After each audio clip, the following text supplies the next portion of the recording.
Assalamualaikum warahmatullahi wabarakatuh. Innal hamdalillah nahmaduhu wa nasta'inuhu wa nastaghfiruh wa na'udzu billahi min shururi anfusina wa sayyiati a'malina. Man yahdihillahu fala mudilla lahu wa man yudlil fala hadiya lahu. Asyhadu an la ilaha illallah wahdahu la syarika lahu wa asyhadu anna Muhammadan abduhu wa rasuluh sallallahu alaihi wa ala alihi wa sahbihi wa sallama taslima mazida amma ba'd. Ya ayyuhalladzina amanu taqullaha haqqa tuqatih wa la tamutunna illa wa antum muslimun. Ya ayyuhan nasu taqu rabbakumul ladzi khalaqakum min nafsin wahidah wa khalaqa minha zawjaha wa batha minhuma rijalan katsiran wa nisaa'a wattaqullaha alladzi tasaaluna bihi wal arham innallaha kana 'alaikum raqiba. Fa inna asdaqal hadithi kitabullah wa khairal hadi hadi Muhammadin sallallahu alaihi wasallam. Syarrul umuri muhdatsatuha wa kullu muhdatsatin bid'ah wa kullu bid'atin dhalalah wa kullu dhalalatin finnar. Kaum muslimin jamaah salat subuh yang dimuliakan Allah Subhanahu wa taala, senantiasa kita memuji Allah Subhanahu wa taala atas segala nikmat yang Allah berikan kepada kita sampai hari ini. Pembahasan pada kesempatan yang mulia ini adalah sebuah kalimat yang kata para ulama, kalimat ini adalah inti dari surat Al-Fatihah. Iyyaka na'budu wa iyyaka nasta'in. Dan surat Al-Fatihah adalah inti dari Al-Quran.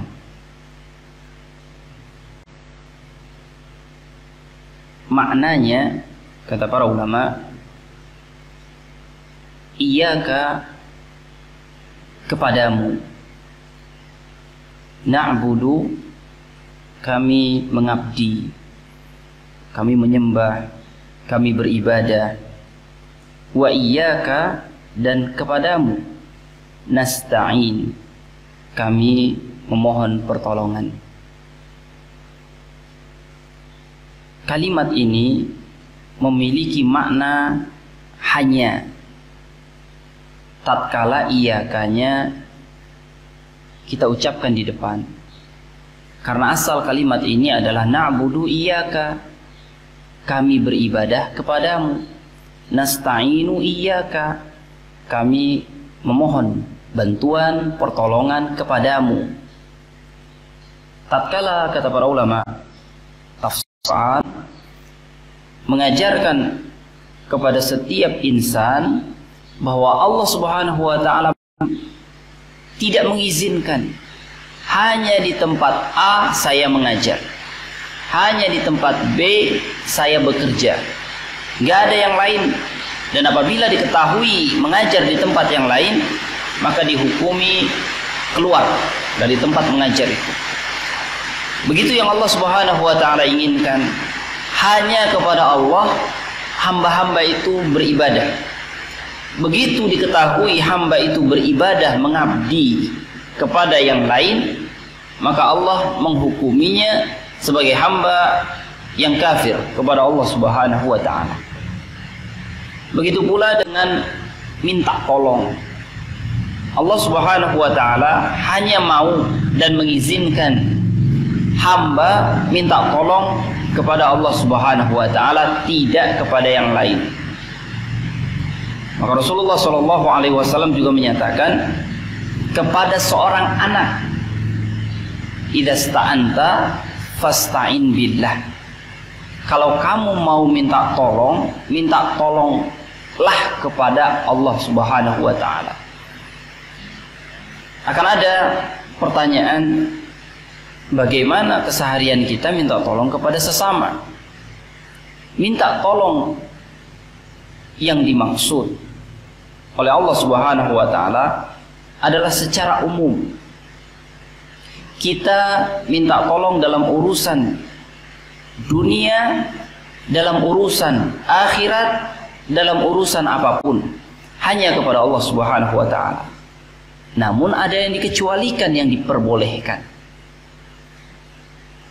Asalnya minta tolong hanya kepada Allah Subhanahu wa ta'ala, dalam perkara sepele maupun dalam perkara yang penting, atau dalam bahasa lain dalam segala urusan hamba minta tolong hanya kepada Allah Subhanahu wa ta'ala. Ada hal-hal yang dikecualikan, yang diperbolehkan oleh Allah Subhanahu wa ta'ala seorang hamba minta tolong, dan akan ada pembahasan tersendiri oleh beliau. Seperti kita minta tolong diambilkan air minum kepada teman, tolong ambilkan air minum, dan ini dibolehkan oleh Allah Subhanahu wa ta'ala. Tidak masalah selagi yang kita minta tolong perkaranya bisa dikabulkan oleh manusia. Mengambilkan minum bisa, mengambilkan pulpen bisa. Kalau perkara yang tidak mungkin manusia bisa mengabulkannya, maka itu kembali kepada hukum asal pelarangan. Karena asalnya minta tolong hanya kepada Allah Subhanahu wa ta'ala saja, dikecualikan yang manusia bisa menolongnya. Kemudian dengan syarat orang yang kita mintai tolong masih hidup. Kalau minta tolong mengambilkan minum kepada orang yang sudah meninggal, tidak mungkin. Maka ini kembali kepada hukum asal, tidak boleh minta tolong kecuali hanya kepada Allah Subhanahu wa ta'ala. Dengan syarat pula orang yang kita mintai tolong ada di hadapan kita, bukan orang yang ada di tempat lain. Kemudian kita minta tolong di sini, fulan tolong ambilkan minum, sementara dia tidak ada di tempat ini, dia ada di tempat lain. Bagaimana dia mendengar? Bagaimana dia menolong? Tidak ada alat komunikasi lain. Dan ini juga tidak diperbolehkan di dalam syariat. Maka kembali kepada hukum asal pelarangan dan pengharusan hamba minta tolong hanya kepada Allah Subhanahu wa ta'ala. Kemudian Syekh rahimahullah menyatakan, innal ibadata fi hadhil ayah ta'ummul ibadat kullaha misla as-salati wan nadhri wadh dhabhi wala siyama ad-du'a. Ayat ini, iyyaka na'budu wa iyyaka nasta'in, yang merupakan inti Al-Fatihah, yang merupakan inti Al-Quran. Seorang hamba minta tolong hanya pada Allah, seorang hamba ibadah hanya kepada Allah, maka mencakup semua jenis ibadah. Dan itu disamakan kepada semua jenis ibadah. Baik itu nazar. Seseorang bernazar hanya kepada Allah. Saya bernazar untuk Allah, saya akan sholat di masjid fulani, sholat subuh, zuhur, asar, maghrib dan isya di sana. Dan nazar itu hanya untuk Allah Subhanahu wa ta'ala. Kalau orang-orang musyrik, di antara nazarnya adalah saya bernazar demi berhala, saya bernazar demi kamu, saya akan sholat di sini. Ini adalah nazar yang keliru. Begitu pula az-zabh, menyembelih. Di antara kemusyrikan dahulu menyembelih untuk berhala. Kemusyrikan hari ini menyembelih untuk penghuni laut, raja di laut. Masyarakat menyembelih untuk itu. Kita akan melakukan hadiah, kegiatan kepala ekor sapi, kepala sapi, dan kita akan arungkan ke laut. Dan ini adalah kearifan lokal yang harus dijaga. Akan tetapi hal-hal yang seperti ini ternyata dilarang di dalam Islam. Maka kearifan lokal kita akan dinyatakan arif apabila selaras dengan syariat Allah Subhanahu wa ta'ala. Kearifan lokal kita tidak lagi arif apabila melanggar dan melabrak syariat Allah Subhanahu wa ta'ala. Allah tidak mengizinkan menyembelih untuk niatnya selain kepada Allah Subhanahu wa ta'ala. Perkara seorang hamba menyembelih untuk Allah Subhanahu wa ta'ala, bismillah, hadza minka walaka ya Rabbi. Ini darimu ya Allah, rizki ini dari Allah. Ini pun untukmu ya Allah. Kemudian dimakanlah dagingnya. Tinggal kepala. Masyarakat nggak ada yang suka. Akhirnya dibuang. Sebahagian buangnya ke laut, buang aja ke laut. Begitu kelakuan masyarakat misalnya. Maka ini bukan syirik. Karena masyarakat membuang ke laut. Seperti orang yang buang sampah di laut. Ada kekeliruan di situ mungkin kekeliruan. Sebagian lagi menilai tidak keliru. Karena kepala itu akan dimakan oleh ikan-ikan di laut. Baik, kita tinggalkan perkara itu. Tapi yang jelas itu bukan perkara kesyirikan. Karena hatinya berbeda, niatnya berbeda. Orang yang buang sembarangan berbeda dengan yang buang penghormatan. Untuk laut kita menghormatinya dengan cara seperti ini. Maka akan ada garis-garis syariat. Perbuatan inilah yang diingkari oleh Rasul Shallallahu Alaihi Wasallam tatkala masyarakat Quraisy melakukan penyembelihan untuk berhala. Berhala itu tidak bisa mengkonsumsi kepala hewan, daging kurban, disembelih kemudian diletakkan di hadapan berhala. Gak bisa dikonsumsi. Untuk apa? Kalau bukan ada niatan di hati sebagai penghormatan untuk berhala. Itu juga yang akan dinilai oleh Allah Subhanahu wa ta'ala kepada setiap masyarakat. Untuk apa? Ini kepala dibuang di laut. Kepala ini dibuang di laut untuk makan-makan ikan-ikan yang ada di sana. Gak jadi masalah. Tapi kalau niat masyarakat adalah penghormatan kepada laut, laut itu tidak butuh dihormati dengan itu. Laut itu dijaga, tidak dirusak. Begitu penghormatan kepada laut. Apa laut itu akan makan ikan-ikan yang ada di dalam laut yang makan. Akan tetapi niat terselubungnya adalah berhala itu masyarakat memberikan ke laut adalah untuk yang diyakini sebagai raja di laut, penghuni laut. Karena kita tinggal di lautan agar aman, bebas dari bencana, maka ini yang kita lakukan. Maka niat itu, karena Allah menyatakan mudarat dari Allah Subhanahu wa ta'ala, bukan dari laut. Manfaat dari Allah Subhanahu wa ta'ala, bukan dari laut. Seharusnya hamba menyembelih untuk Allah, kemudian berdoa pada Allah, ya Allah, kami tinggal di lautan, mencari rizki di laut. Engkau yang bisa menenggelamkan kami, Engkau yang bisa menyelamatkan kami, yang mengapungkan kami, menjaga keamanan kami. Kami mohon keselamatan dari Allah Subhanahu wa ta'ala, agar makhluk ini, laut ini tidak membahayakan bagi kami. Itu yang Allah Subhanahu wa ta'ala inginkan. Sederhana, Allah menginginkan hamba mengabdi pada Allah, memohon pada Allah, takut hanya pada Allah, harap hanya pada Allah, bukan kepada berhala. Perkara kegiatannya apapun tidak masalah. Akan tetapi kegiatan masyarakat kita itu ada niatan yang itu menjadi kunci yang Allah inginkan, itu jangan dilakukan. Penghormatan kepada laut itu yang masalahnya. Menghormati laut karena ada niat agar laut ini aman buat kita, rizkinya, memberikan rizki buat kita. Melupakan bahwasanya pemberi rizki adalah Allah, pemberi keamanan adalah Allah Subhanahu wa ta'ala. Sebatas sesederhana itu.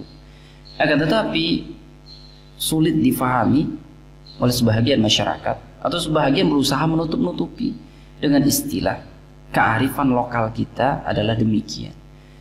Maka kita ingin luruskan, ajarkan kepada anak-anak kaum muslimin, anak-anak di negeri kita, kearifan lokal kita akan tetap arif apabila selaras dengan apa yang Allah inginkan, tidak lagi arif apabila melabrak apa yang Allah Subhanahu wa taala inginkan. Kemudian Syekh rahimahullah menyatakan, da'watu dhinnun idh da'a biha wa huwa fi batnil hut la ilaha illa anta subhanaka inni kuntu minadh dhalimin.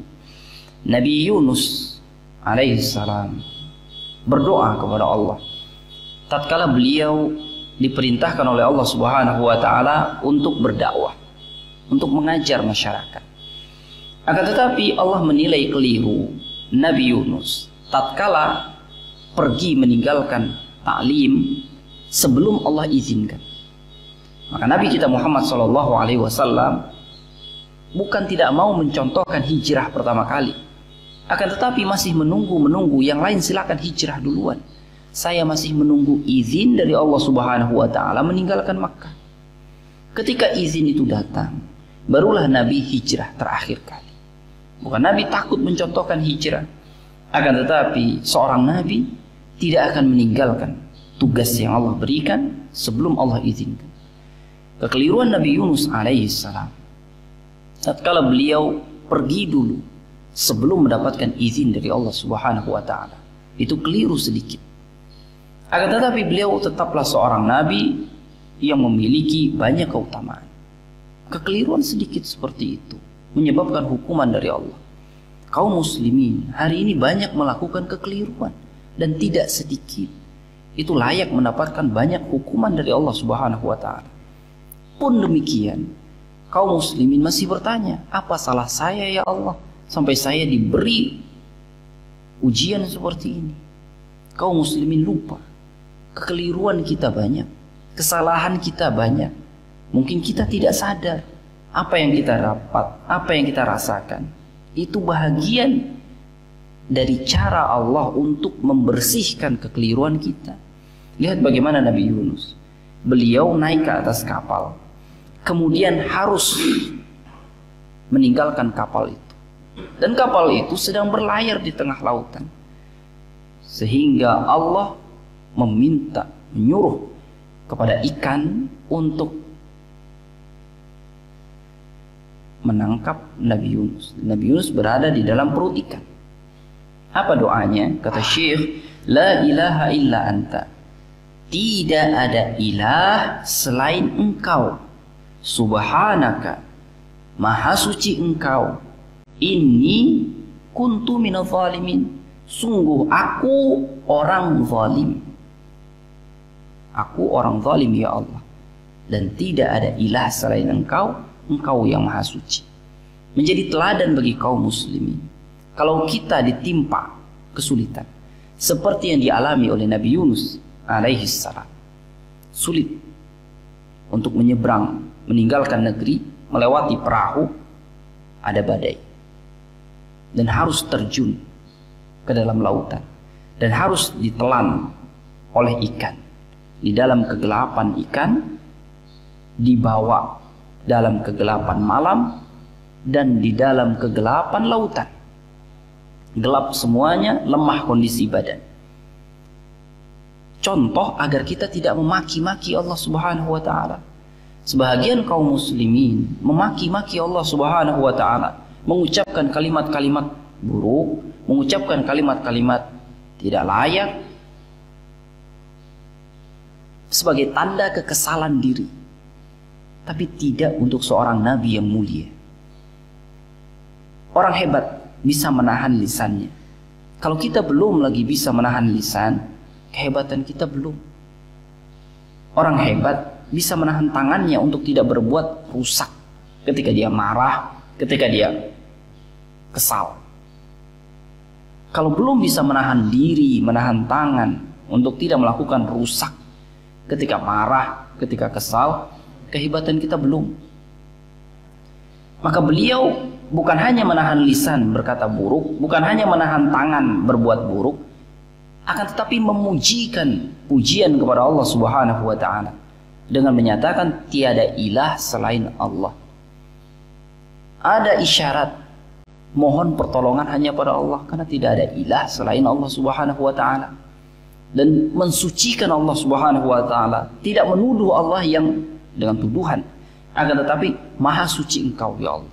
Apa yang Allah perbuat terhadap saya dengan seperti ini kondisi saya, itu adalah kesucian Allah Subhanahu wa taala, kekeliruan saya, dan bukan memaki-maki Allah Subhanahu wa taala atau bersangka buruk kepada Allah. Tidak ada persangkaan buruk.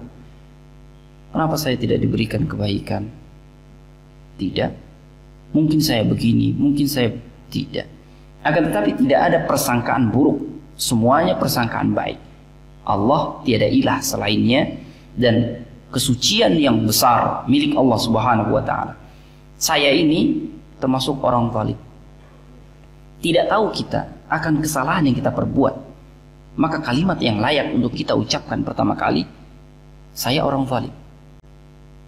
Karena ibadah kita tidak sempurna. Pengabdian saya kepada Allah Subhanahu wa taala tidak sempurna. Zalim saya. Kekeliruan saya mesti ada. Bahkan kesalahan dan kebodohan saya tidak tahu apa yang saya lakukan dari kekeliruan. Maka saya zalim. Maka kaum muslimin diajarkan kesalahan yang kita lakukan seperti yang Allah Subhanahu wa taala telah firmankan di dalam Al-Qur'an. Wa ma asabaka min musibatin fabima kasabat aydikum. Apa yang kalian rasakan dari musibah, sebabnya perbuatan kalian.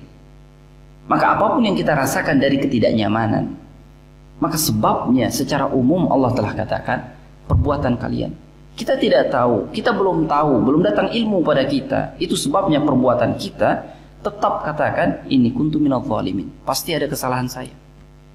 Sengaja atau tidak, pasti ada kesalahan saya. Maka lam yad'u biha rajulun muslimun fi syai'in qat illa istajaba Allahu lahu. Enggak ada orang yang mengucapkan kalimat ini, sadar akan kalimat ini, berdoa setelahnya Allah akan ijabah. Kalimat yang besar, pengakuan tiada ilah selain Allah, maha suci Allah, saya orang zalim, maka mohon pertolongan dia pada Allah. Ya Allah, mohon. Maka kata Syekh rahimahullah, berdoa dengan kalimat tauhid seperti ini, Allah Subhanahu wa taala akan ijabah. Akan tetapi kaum muslimin ingat, ijabah Allah Subhanahu wa taala 3. Tidak semuanya mungkin. Bisa jadi Allah kabulkan sesuai apa yang kita minta. Bisa jadi Allah ganti dengan hal-hal yang lebih baik nantinya atau di akhirat. Bisa jadi Allah ganti dengan sesuatu yang lebih baik dengan cara menghindarkan kita dari musibah. Kita minta kendaraan, tapi Allah ganti dengan menghindarkan kita dari musibah yang besar. Kendaraan itu mahal, sekian ratus harganya. Dia akan mendapatkan kendaraan itu, tapi kelak akan dapat musibah, biayanya sekian ratus. Mana yang lebih dia suka? Saya hindarkan dari musibah yang dia merasakan sakit dan mengganti perawatannya sekian ratus.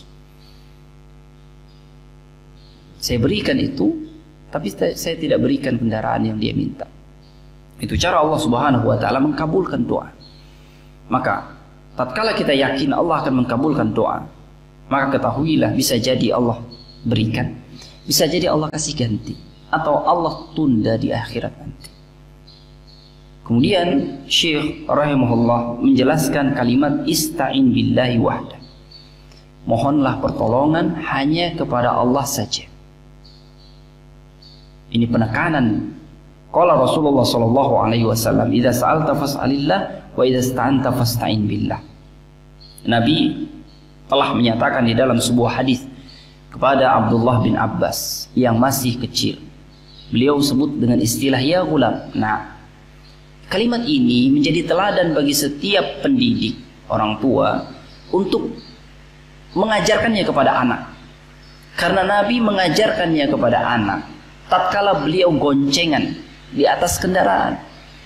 Kalimat ini bisa menjadi teladan bagi setiap pendidik dan orang tua tatkala bersama anaknya berjalan-jalan atau sedang memboncengnya, memberikan arahan kalimat sederhana, mudah difahami, akan tetapi bagus. Kalau kamu mau minta, minta pada Allah. Kalau kamu mau minta tolong pada Allah. Kamu mau apa? Minta pada Allah. Kamu mau minta tolong pada Allah. Anak adalah orang yang cepat menangkap hal-hal baru yang diajarkan. Seorang anak diajarkan kalau kita minta pada Allah, Allah pasti kasih. Dia minta pada Allah Subhanahu wa ta'ala. Usia SD. Dia minta terus pada Allah Subhanahu wa ta'ala dengan sebuah doa. Dia perempuan, ingin adik perempuan. Akan tetapi ibunya, orang tuanya ingin anak laki-laki setelah punya anak perempuan. Maka dia berdoa dengan doa yang sederhana, tapi mungkin kepala orang dewasa bisa tertawa dengan doanya. Dia minta, saya minta adik perempuan ya Allah, tapi orang tua saya minta buat saya adik laki-laki. Maka dari itu saya minta adik laki-laki satu lagi. Saya tidak mau merasakan seperti yang saya rasakan. Saya perempuan sendirian, kasihan. Maka saya minta adik perempuan agar ada teman. Kalau saya punya adik laki-laki, kasihan sendirian. Saya minta adik laki-laki lagi agar dia tidak merasakan kesepian seperti yang saya rasakan. Dan itu dia mintakan. Dan dia bersabar atas doanya sampai masuk dia jenjang sekolah menengah. Dan itu yang dia minta terus. Karena ini kesaksian seorang guru, tatkala menyuruh muridnya begitu adzan, kalian minta pada Allah apa yang ingin kalian minta. Karena doa antara adzan dan iqamah pasti Allah kabulkan. Itu waktu yang diijabah.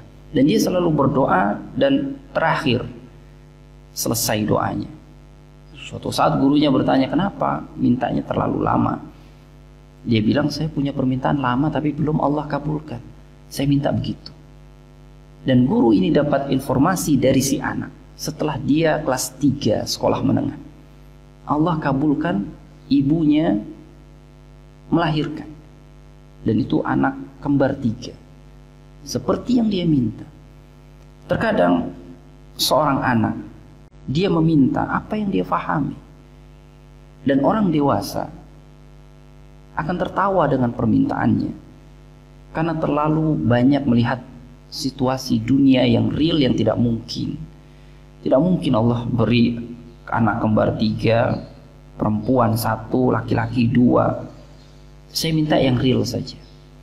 Akan tetapi anak dengan kepalanya yang tidak banyak mendengar apa kata orang dan apa kata kehidupan, dia meminta pada Allah dan Allah memberi.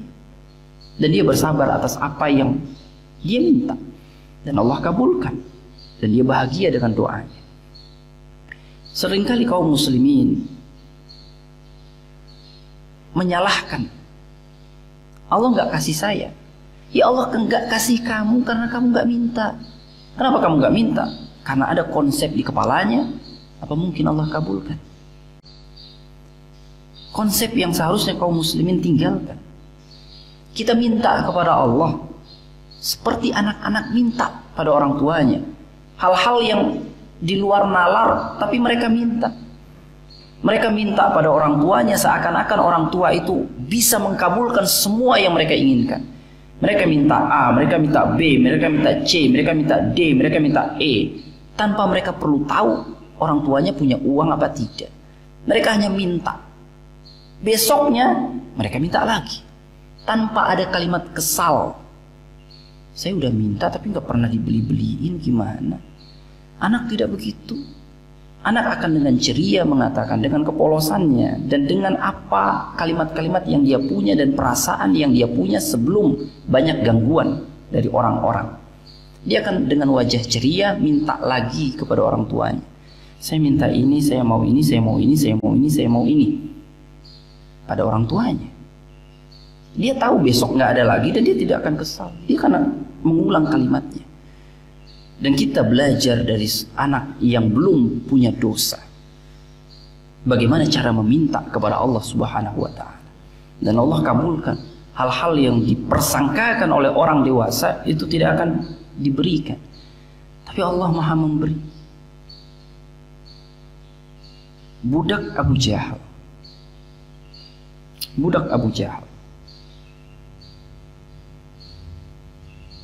saya lupa namanya. Sebelumnya saya ingat namanya. Dia disiksa oleh Abu Jahal. Bukan Abu Lahab, Abu Jahal. Karena dia beriman kepada Nabi yang mulia, beriman kepada Allah Subhanahu wa Ta'ala. Kemudian matanya dirusak.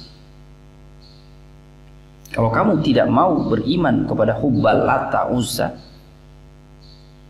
saya rusak mata. Tapi dia tetap beriman kepada Allah Subhanahu wa Ta'ala. Dia rusak matanya.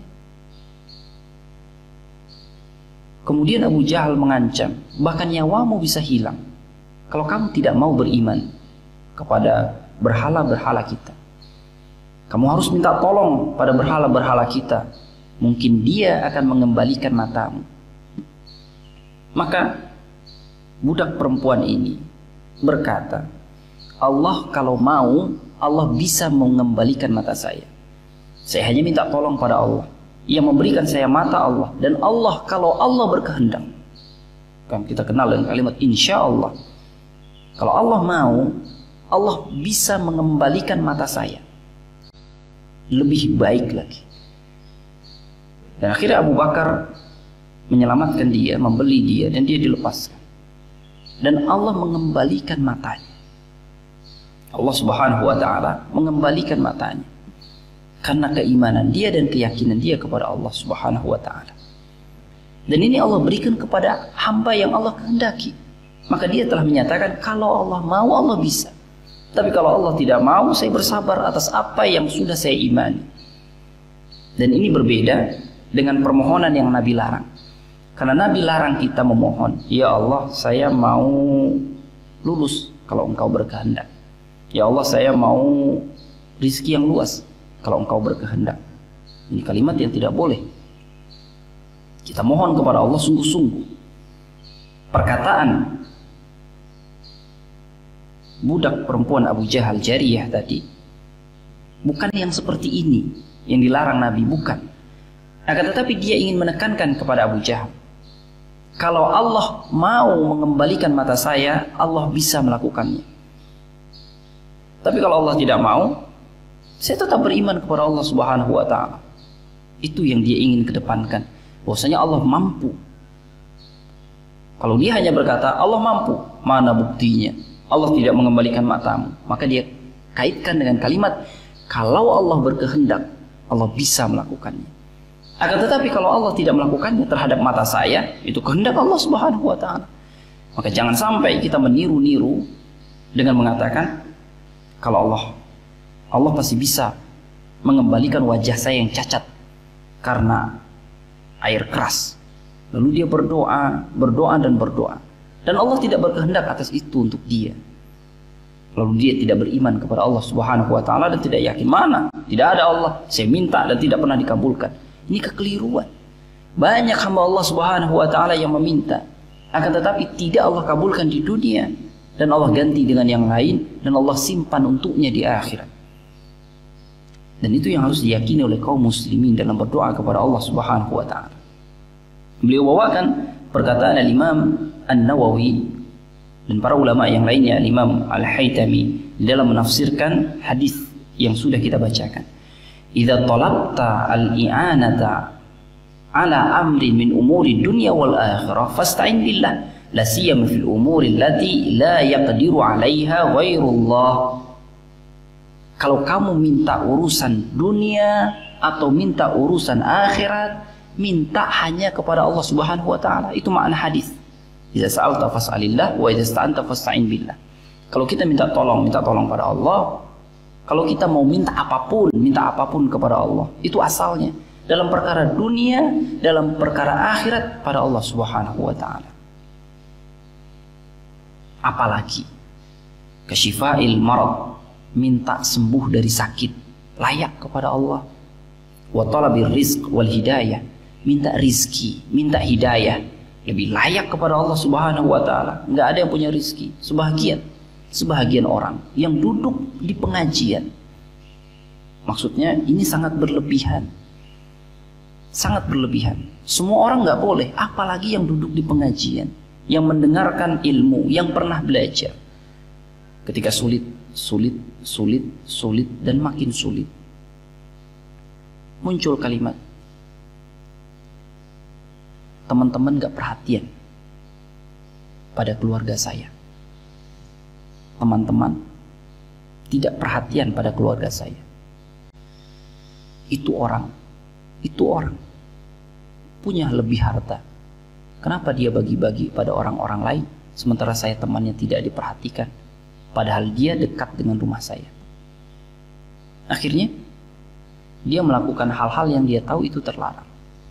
Ini hal-hal yang sangat disayangkan, hal-hal yang seharusnya tidak terjadi bagi orang yang sudah mengetahui rizki dari Allah bukan dari temannya, rizki dari Allah bukan dari orang yang punya uang itu, bantuan dari Allah bukan dari fulan, bantuan dari Allah, rizki dari Allah, kelapangan dari Allah, yang seharusnya dia minta kepada Allah, yang seharusnya dia minta kepada Allah dan dia dekatkan dirinya kepada Allah, bukan dia minta pada orang lain kemudian dia jauhkan dirinya dari Allah Subhanahu wa taala. Dia lakukan hal-hal yang Allah tidak sukai.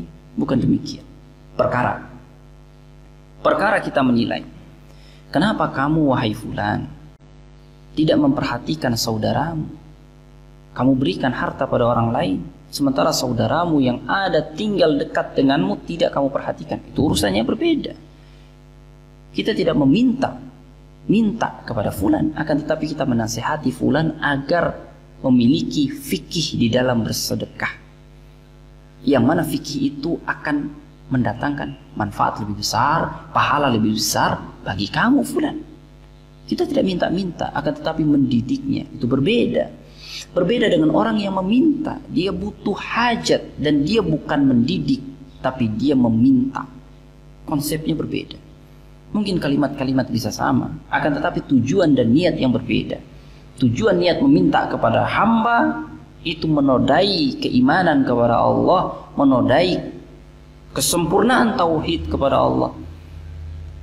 Mendidik orang itu luar biasa, mengarahkan orang agar dia mendapatkan pahala lebih besar, langkah yang lebih bermanfaat bagi kaum muslimin. Itu bagus, bahagian dari pendidikan. Kadang sesuatu mungkin sama, akan tetapi berbeda nilainya karena tujuan dan niatnya. Maka yang kita larang dari banyak perbuatan masyarakat yang mungkin disebut ini kearifan lokal. Bukan tujuan kita melarang fisik, akan tetapi roh dan intinya, niatnya yang ingin diluruskan. Perkara fisik, kalau sudah benar niatnya, tidak keliru, paling-paling dosa dia mubazir, dosa besar mubazir. Akan tetapi tidaklah sebesar dari dosa kesyirikan kepada Allah Subhanahu wa taala. Dan yang ingin kita selamatkan dengan pengajian tauhid bukan melarang seluruh adat istiadat, akan tetapi ruhnya, niatnya, hanya niat yang ingin dirubah. Kemudian Syekh rahimahullah menyatakan, man arada hujjatan fal Qur'anu yakfi. Siapa yang mau dalil, Al-Quran cukup. Kaum muslimin jangan menyibukkan diri dengan belajar di luar Al-Quran untuk memiliki argumen hujjah. Selayaknya dia belajar Al-Quran dulu. Al-Quran cukup sebagai argumen kita mendakwahkan orang lain. Jangan sampai Al-Quran kita tidak pelajari sebagai argumen dan hujjah menasehati orang lain, mendidik, tapi kita mempelajari hal-hal lain untuk mendidik akhlak, tapi kita mengajari hal-hal lain, mempelajari hal-hal lain, mempelajari kata-kata bijak, mempelajari A, B, C, D, untuk pendidikan akhlak, tapi meninggalkan Al-Quran, ini kekeliruan. Dan saya tidak akan sebut namanya secara spesifik, tapi seperti itu. Siapa yang ingin belajar ilmu lain silahkan, untuk berdakwah silahkan, tapi konsep yang benar Al-Quran dulu. Maka Syekh menyatakan Al-Quranu yakfi, Al-Quran mencukupkan, cukup. Mau ditambah dengan kalimat-kalimat bijak, mau ditambah dengan keburukan, kekeliruan yang ada di dalam kitab-kitab yang lainnya, itu hanya pendukung. Akan tetapi kaum muslimin harus belajar Al-Quran dulu. Kalau dia sudah kuasai argumen yang ada di dalam Al-Quran, maunya Al-Quran di dalam pendidikan, yang lain sebagai pendukung, lamanya tidak terlarang. Bisa sebagai penolong, bisa sebagai pendamping. Akan tetapi yang keliru kaum muslimin sibuk usianya mempelajari yang lain, tapi nol dari Al-Qur'annya. Padahal Al-Qur'an bermanfaat untuk dirinya, bukan hanya untuk mendidik orang lain. Wa man arada mughithan fallahu yakfi. Siapa yang mau penolong, Allah cukup sebagai penolongnya. Cukup Allah, hasbunallah. Di dalam Al-Qur'an demikian. Cukup Allah. Kalau sudah cukup, ya cukup. Tidak butuh yang lain. Allah yang akan mendatangkan orang lain untuk menolong. Tidak perlu kita berniat agar orang itu, berharap agar orang itu menolong kita. Cukup dihadapkan pada Allah dengan usaha maksimal, maka Allah yang akan mendatangkan rizki. Bisa dari fulan, atau dari fulan, atau dari fulan, atau turun dari langit. Seperti Maryam alaihissalam. Seperti Maryam. Ketika Nabi Zakaria alaihissalam melihat rizki, sementara dia di tempat yang tertutup dan terkunci. Anna laki hadza? Dari mana kamu bisa dapatkan ini? Gak ada yang boleh masuk ke ruangan ini kecuali saya. Dan saya tidak pernah bawakan. Siapa yang datang membawakan ini? Apakah orang lain? Maryam menyatakan, huwa min indillah. Rizki ini datang dari Allah. Datang sendiri. Tidak ada yang bisa membawakannya. Bisa jadi seperti itu. Wa man arada wa'idhan fal mautu yakfi. Siapa yang mau nasihat, kematian cukup sebagai nasihat. Ingat mati, nasihat kematian cukup. Agar kita semangat ibadah, kematian itu cukup sebagai pesan. Besok mau mati, seperti orang yang akan dihukum mati. Real, nyata, orang yang dihukum mati, kalau dia punya iman, dia akan banyak ibadah. Saya mau tobat sebelum saya mati, besok mau dihukum mati. Mungkin segala sholat sunnah yang ada dia nggak akan absen. Sholat sunnah ini, sholat sunnah ini, sholat sunnah ini, sholat sunnah ini. Bahkan kalau saum ada sunnah, dia nggak akan absen. Sebelum mati, besok saya mau mati dalam keadaan saya puasa. Nah begitu. Untuk semangat pemicu ibadah, gimana saya sulit ibadah, gimana caranya saya agar semangat ibadah. Kematian cukup. Kematian cukup untuk menasihati orang semangat ibadah. Untuk meninggalkan dosa, kematian cukup. Besok saya akan dihukum mati. Saya rasa nggak mungkin dia akan berbuat dosa malam ini. Kalau dia tahu besok saya akan dihukum mati, saya harus berbuat dosa malam ini. Enggak, yang ada saya akan bertobat malam ini. Saya habiskan malam ini dengan baca Quran. Nah seperti itu. Menasihati orang gimana caranya biar baik, meninggalkan keburukan. Kata Syekh rahimahullah, kematian cukup sebagai nasihatnya. Wa man lam yakfihi syai'un min dzalika fa inna an-nara takfihi. Kalau ternyata Al-Quran gak cukup buat dia, Allah gak cukup buat dia, kematian gak cukup buat dia, maka neraka cukup buat dia. Nah, itu sudah bagian akhir. Bagi orang yang sama sekali tidak memiliki iman, maka neraka cukup buat dia. Kata Allah Subhanahu wa taala, "Alaysa Allahu bikafin 'abdahu?" Bukankah Allah sudah mencukupkan? Bukankah Allah sudah mencukupkan? Bukankah Allah sudah mencukupkan? Maka para ulama menyatakan, bukan rezeki Allah yang tidak cukup, akan tetapi dia yang tidak memiliki sifat merasa cukup. Maka Nabi SAW menyatakan, qad aflaha man ruziqa kafafan wa qanna'ahu Allahu bima ata. Beruntung sudah orang yang diberi rizki cukup oleh Allah. Dan Allah selalu cukup memberikan rizki. Dan Allah berikan dia sifat qanaah. Bisa merasa ini cukup pemberian Allah. Nah itu. Ini cukup pemberian Allah. Walaupun Allah berikan lagi rizki, cukup pemberian Allah. Allah berikan lagi rizki, cukup pemberian Allah. Nah sebahagian keliru di dalam menafsirkan sifatnya. Ini Allah berikan rizki, alhamdulillah, tapi ini belum cukup. Ini ada lagi rizki, alhamdulillah, tapi ini belum cukup. Kenapa belum cukup? Seharusnya manusia memiliki sifat dia qanaah. Alhamdulillah, ini cukup. Cukup buat, jangan dia pikirkan perkara yang belum tentu dia hidup untuk itu. Perkara kita mempersiapkan diri, ya kamu harus bayar sewa, ya hutang itu bayar, kamu sudah tempati dan kamu harus bayar sewa, ya itu hutang. Kita sudah masukkan anak kita sekolah dan kita harus bayar, ya itu hutang. Tapi perkara berlebihan sehingga tidak merasa cukup akan rizki dari Allah Subhanahu wa Ta'ala, itu yang dilarang. Ini dua sisi yang berbeda. Allah tetap suruh kaum muslimin usaha.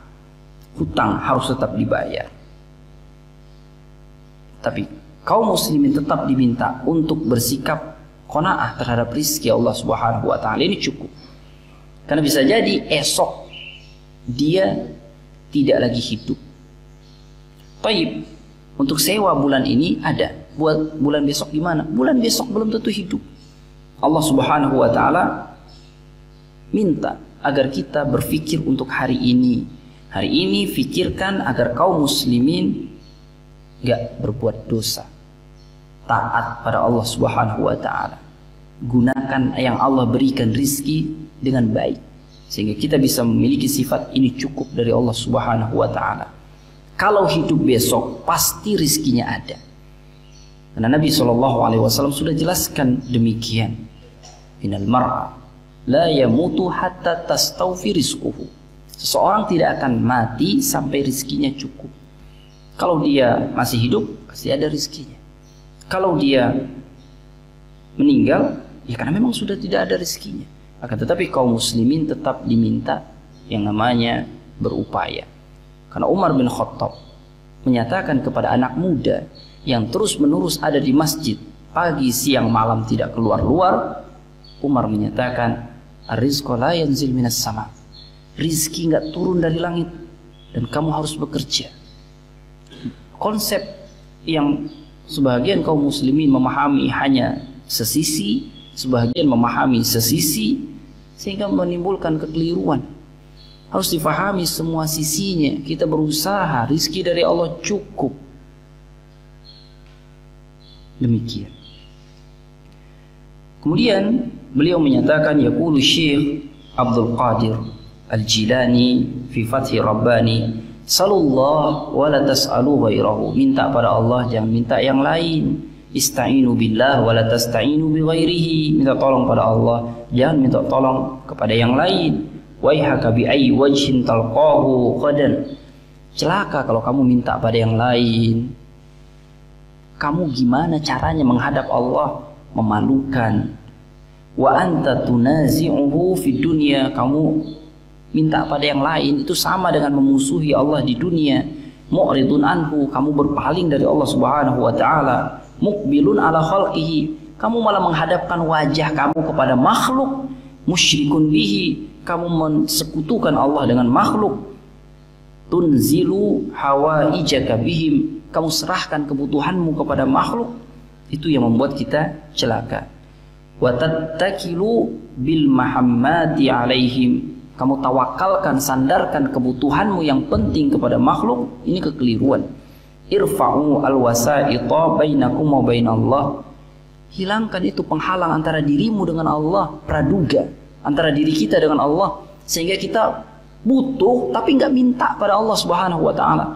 Ya apa iya Allah kabulkan permintaan saya. Ya apa iya, tapi tidak pernah minta pada Allah. Akhirnya malah minta pada makhluk. Berani minta pada makhluk, minta pada Allah dihalangi dengan apa iya dan tidak mungkin. Maka angkat itu segala persepsi apa yang ada di otak dari bisikan syaitan. Yang benar minta dulu pada Allah baru pada makhluk. Minta dulu pada Allah, ya Allah saya ingin pinjam uang pada fulan, berikan rizki ya Allah. Kalau fulan gak bisa, mungkin fulan yang lainnya akan bisa berikan. Setelah minta pada Allah baru usaha. Ya Allah saya butuh uang hari ini, baru usaha.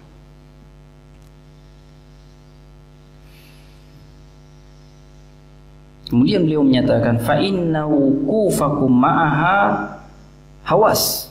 Bencana kamu berdiri di hadapan makhluk. La mulka wala sultana wala ghina wala izza illa lil haq. Enggak ada kepemilikan atau kerajaan, enggak ada kekuatan, enggak ada kecukupan, enggak ada kemuliaan kecuali milik Allah Azza wa Jalla yang hak. Yang lain enggak punya. Kun ma'al haqqi bila khalq. Hendaknya kamu bersama Allah yang hak, jangan bersama makhluk. Dan terus pembawaan beliau yang lain yang sudah kita singgung juga. Mungkin ini kaum muslimin yang dimuliakan Allah Subhanahu wa taala, minta tolong boleh kepada makhluk, seperti minta tolong ambilkan pulpen selagi dia memang ada di hadapan kita dan dia mampu, dia hidup. Kalau dia tidak mampu, bagaimana mungkin minta tolong berikan pulpen kepada orang yang sedang koma walaupun dia ada di hadapan kita? Itu tidak mungkin. Jangan minta tolong yang secara syariat dia tidak bisa kabulkan. Secara akal dia juga tidak bisa kabulkan karena dia meninggal atau dia sedang koma, dia tidak mampu. Itu yang Allah Subhanahu wa taala inginkan secara umum. Kita ibadah hanya kepada Allah, minta tolong hanya kepada Allah, dikecualikan apa yang dikecualikan, yang sederhana yang kita bisa lihat dari permintaan tolong. Allah Ta'ala alam apabila ada pertanyaan. Pertama, nazar untuk hukumnya maka ada rinciannya. Kata para ulama, nazar ada yang nazar itu seperti ini. Namanya nazar ibadah murni. Saya bernazar untuk Allah Subhanahu wa taala akan puasa hari Senin besok dan hari Kamis besok. Puasa Senin Kamis sunnah. Dengan nazar dia menjadi wajib untuk dia karena dia telah berjanji kepada Allah Subhanahu wa taala akan puasa Senin besok dan Kamis besok. Maka nazar seperti ini ibadah bagus, wajib dia kerjakan. Bila dia kerjakan, dia mendapatkan pujian dari Allah Subhanahu wa taala dan memiliki keutamaan ibadah. Siapa yang beribadah kepada Allah Subhanahu wa taala maka baginya surga dan terhindar dari neraka Allah Subhanahu wa taala. Secara umum demikian. Ada yang nazarnya seperti ini, ya Allah, seandainya saya lulus, saya akan puasa Senin dan Kamis besok. Puasa Senin dan Kamis adalah sunnah. Kemudian dia wajibkan bagi dirinya apabila dia lulus. Dia mohon kepada Allah lulus adalah ibadah. Akan tetapi nazar dalam bentuk seperti ini makruh, tidak disukai. Kata para ulama, bakhil, pelit. Kalau dia tidak lulus, dia tidak akan puasa Senin dan Kamis. Dia akan puasa Senin dan Kamis kalau dia lulus. Seperti orang, tolong belikan saya pulpen. Ya, saya mau belikan pulpen, asalkan saya dikasih 1.000. Kalau tidak dikasih 1.000, dia tidak akan mau tolong belikan pulpen.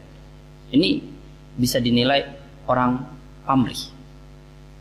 Maka begitu juga dalam nazar seperti ini, kata para ulama. Kata Nabi SAW, la yakhruj illa minal bakhil. Gak keluar yang seperti ini kecuali dari orang yang pelit. Maka hukumnya makruh. Tapi apabila sudah diucapkan, maka wajib dikerjakan.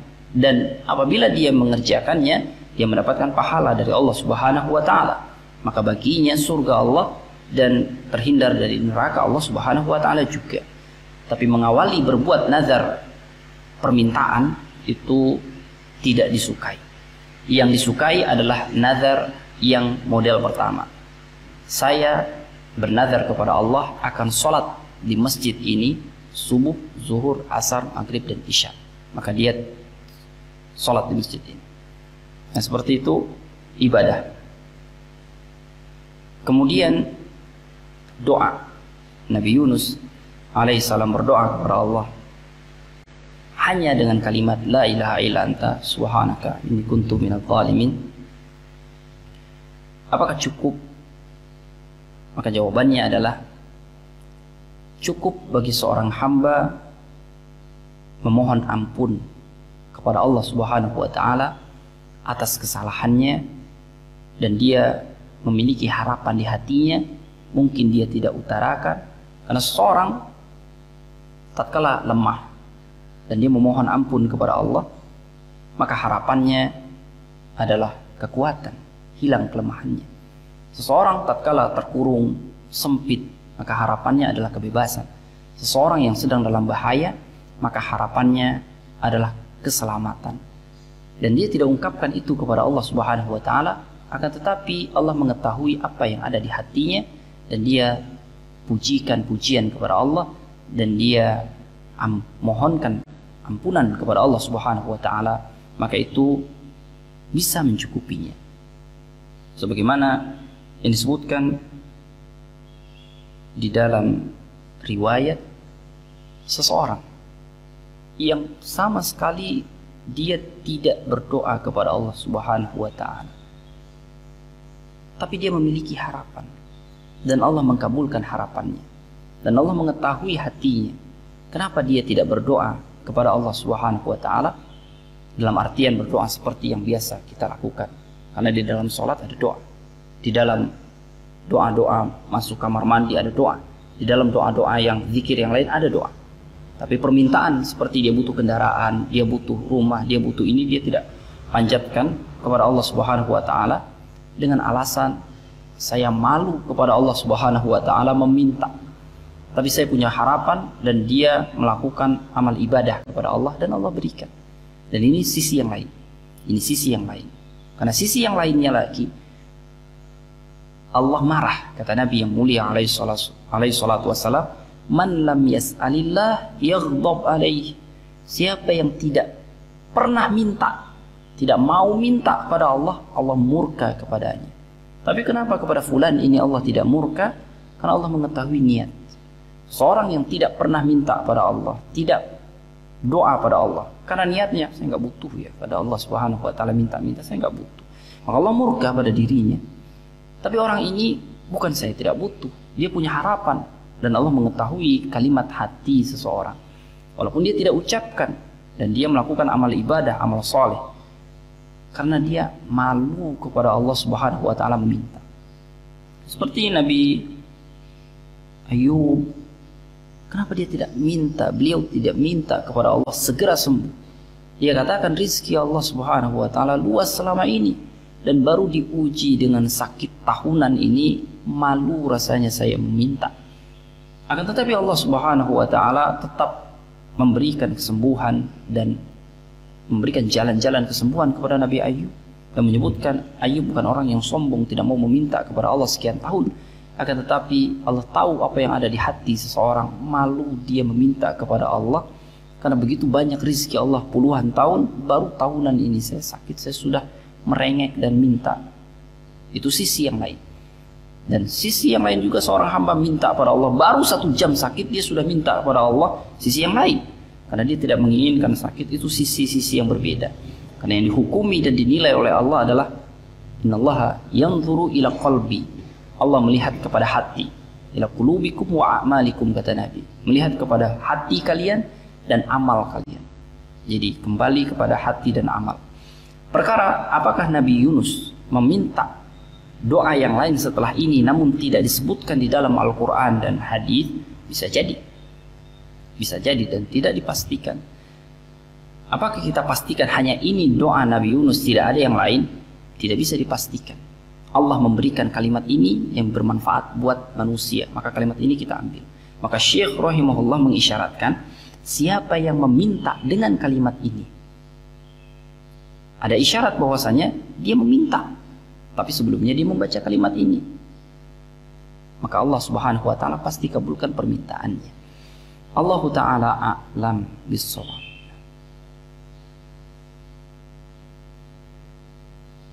Kita cukupkan. Subhanakallahumma wa bihamdika, asyhadu an la ilaha illa anta, astaghfiruka wa atubu ilaik. Assalamualaikum warahmatullahi wabarakatuh.